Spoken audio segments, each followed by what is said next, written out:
سلام ګرانو دوستانو، کله باید خپل د ځان رواني درملنه وکړو؟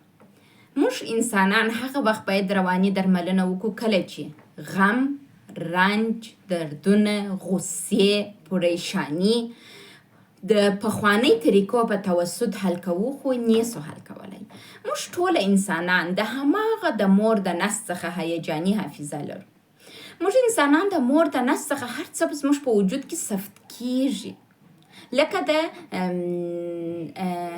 هوښیاري، نیمه هوښیاري او ناهوښیاري توګه چې ما تاسو ته تشریح کړله. په ناهوښیار توګه زموږ په هیجاني حافظه کې د مور د نس څخه زموږ ټول مسایل ثبت کیږي.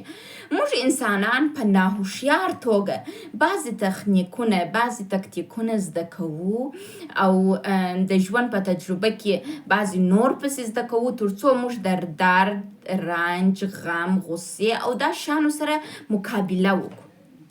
کله چې موږ نسو کولی خپل د پخواني طریقو په توسط خپل غم، پریشانی، خپل غصې کنټرول کړو، په دغه وخت کې موږ په چی ته ضرورت لرو؟ و روانشناسي ته ضرورت لرو.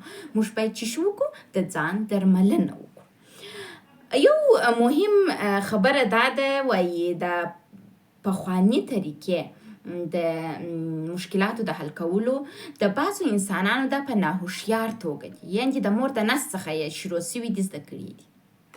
بعضې انسانانو بعضې کتابونه ویلي دي، بعضې انسانانو به د تجربې په توسط د درد و غم و رنج و غصې سره مقابله زده کړې ده. خو بعضې انسانان مطالعه او زده کړه نه لري او تجربه یې هم دومره نه وي او په ناهوښیار توګه هم نسي کولی مشکلاتو ته د حل ټکی ووایي. نو بیا په دغه وخت کې موږ چی ته ضرورت لرو؟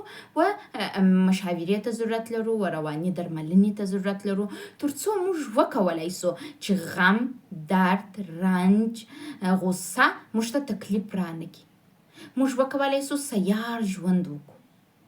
کله چې ته کولی سې سیار ژوند وکړې، خپل غمونه کنټرول کړې، خپل غصې کنټرول کړې، خپل هر څه کنټرول کړې، تا ونه ځوروي، ستا وجود ونه ځوروي، بل څوک ونه ځوروي، نو ته رواني درملنې ته ضرورت نه لري. خو که چیرې ته خپل ځان ځوروې، ته خپل ځان ته مشکلات جوړوې، ته خپل ځان په مشکلاتو کې اچوې، نور انسانان په مشکلاتو کې اچوې، دردونه او غمونه او رنجونه لري، پخوانۍ طریقې دې هم کار نه کوي، نو تاسو روانشناس ته باید ولاړ سئ، تر څو روانشناس تاسو ته د نوي طریقې در زده کړي، تر څو تاسو وکولی سئ د ژوند د چلاو سره ځانونه عیار کړئ. مننه.